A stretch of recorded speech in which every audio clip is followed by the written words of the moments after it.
Hello everyone! As the title suggests, this is one of the weirdest stories regarding chess you will ever hear. The game is from a very strong tournament in Lone Pine in California from 1979, and it was an extremely strong tournament. 73 players. They awarded two brilliancy prizes after each round. Now I don't know if they agreed that they will just award two brilliancy prizes or two brilliant games were played in every round. Either way, it sounds like a great tournament, and the tournament director for this event was the one and only Isaac Kazhdan. I don't know if you've seen Kazhdan's Immortal on my channel. If you haven't, I suggest you check it out. I will put a link to it in the description below. And here we have Rosendo Balinas with the white pieces against Jeremy Silman with the black pieces. A lot of you who probably read about chess and have some chess books, chances are you have a book by Jeremy Silman, as he's a very successful author. And he's the same Jeremy Silman, if you've seen my video on the Harry Potter movie, that composed the chess game that was used in Harry Potter the Philosopher's Stone. And as he says, he didn't even get credits for it in the movie. But the guy that brought the donuts on the set, he got some credits.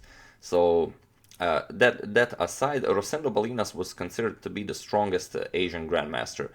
He's from the Philippines, and he was considered to be the strongest Asian grandmaster until Eugenio Torre took his place. So definitely a strong match, and Jeremy Silman, he is an international master, although I don't know if he was an international master at the time this game was played. Either way, he says he was very happy about facing a grandmaster, and he wrote an article about this game and some other games as well. I will put a link to that as well in the description below. Be sure to check out the entire article, as he also covers a game where he plays against a drunk grandmaster. I think I'll probably cover that game as well on my channel. So be sure to check that out as well. Now let's see the game and what the story is actually about. Chess is a very logical game, but chess players are often illogical. Chess players are always trying to get an edge over their opponent, whether it's psychological, physical, environmental. Some players enjoyed smoking on the board. Some players smoked bad cigars, with really bad smell, simply to annoy their opponents. Rui Lopez, you all know who Rui Lopez is. You probably play his openings all the time. He often plays the board so the sun would actually hit his opponent in the eyes. So players were always trying out different kinds of things. Alexander Alekhine, for example, he had a Siamese cat, and he would place his cat on a chessboard before the game to bring him luck. And secretly he was also hoping for an allergic reaction from his opponent. And after some time they said that he couldn't do that, so then he got a sweater with a picture of his cat on it.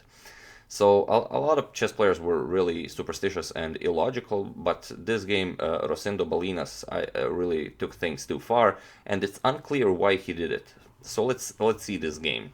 Rosendo Balinas has the white pieces, and this is a game from round 3, and opens up with c4, the English opening.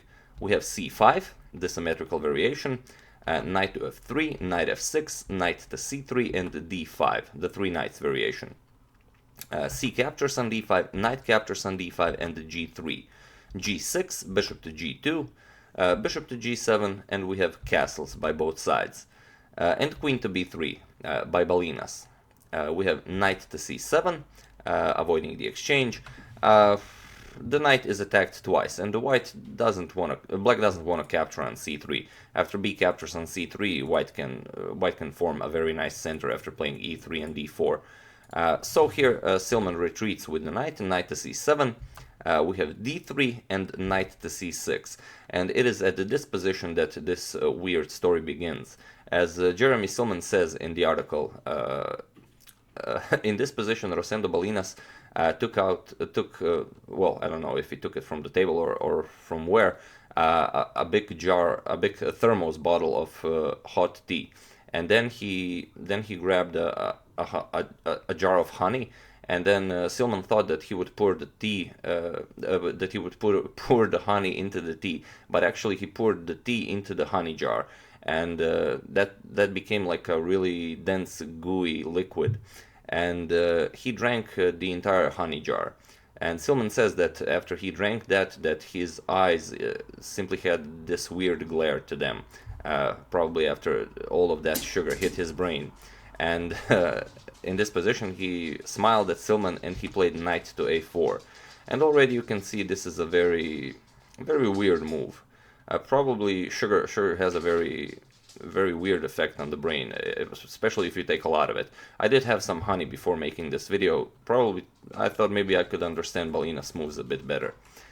We have b6, normal response, protecting the c5 pawn, preparing bishop to b7. We have bishop to g5, also not a very clear move, and Silman responds with bishop to g4. We have rook f to e1, and now knight to e6, attacking the bishop on g5.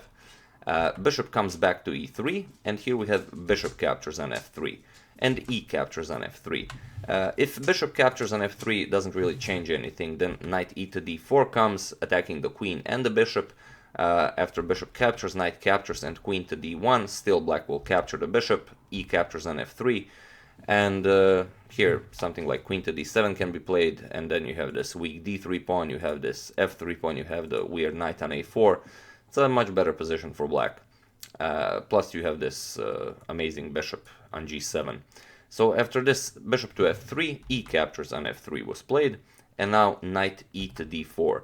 And it was in this position Silman looked at his opponent, and he said that he was so out of it that he wouldn't be surprised if Balinas passed out here. And here he played queen to d1. We have knight to b4, and here you can see black might be threatening knight to c2. And probably with all that sugar in his brain, Balinas thought that this was the actual threat, knight to c2. So he played a3, and probably to provoke knight to c2, because now if you play knight to c2, simply bishop captures on d4, and now you can't capture the rook. If you capture the rook, simply bishop captures on g7, king captures, and queen captures knight on a1.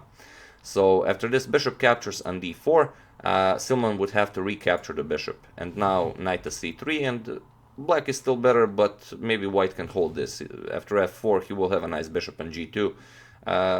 Maybe he could hold this. But after this a3 move here that Balinas played, he actually missed the real threat Jeremy was planning, and that's knight captures on d3. And now white is falling apart. Of course you can't capture the knight. If you capture the knight, then you get knight captures on f3. This is with check. After you capture, you lose the queen. So after this knight to d3, bishop captures on d4 was played. And again, bishop captures on d4. Again, you can't capture the knight. Now if you capture it, then bishop captures on f2 with the same idea, you lose the queen. So after bishop to d4, Balinas played rook to e2. Here we have b5, attacking this knight, knight to c3, and now knight captures on b2. Attacking the queen, now the knight on c3 is undefended, and it's simply a terrible position for white. Queen to c2, we have knight to a4 now, pinning this knight, but also the knight is attacked twice, there's no way to defend it, and here probably capturing the knight on a4 is the best move, but doesn't matter what white plays, it's simply a losing position. Balinas played knight captures on b5, here rook was captured, bishop captures rook on a1, and after queen captures on a4, Jeremy Silman played a6, and in this position Rosendo Balinas resigned the game as the knight is trapped. As you can see, rook is covering a7, queen c7, the pawn is covering d6, also this pawn is covering d4, bishop is covering c3. There are no squares available for this knight. He loses the knight and resigns the game. So it's a very weird move, the whole tea and honey jar. I don't know what the purpose of it was. I don't know if Rosendo Balinas thought that all that sugar would take his brain into some kind of an overdrive and he would play a brilliant game or something, or was it simply to, psych out Jeremy Silman? Either way, it didn't have the effect that Balinas wanted it to have. And I don't know if he only used this maneuver in this game, but he might have used it in all of his games, as out of all the 73 players, he finished the tournament in 70th place. So only 3 players were worse than him in this tournament. He finished with 2.5 out of 9 points. So definitely a weird maneuver and a weird story, not like something you hear every day. Also, Silman says, if you will read the article, that Balinas got his revenge some years later when he played a game against Silman, when Silman wasn't feeling that great.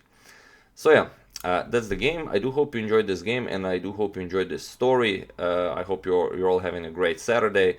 Thank you all for watching. As usual, you can check two of my previous videos here. I will make one of the videos, Qd1's Immortal Game. For those of you who haven't seen it, do check it out. It's an amazing masterpiece. I would like to thank Test Merchant, Lawrence Cuthbert, Gunnar Wolf, Jon Sigurdsson, Austin Wilson, and Anthony Reyes for a contribution to my channel. Thank you a lot. I really appreciate it. And thank you all for watching, and I will see you soon.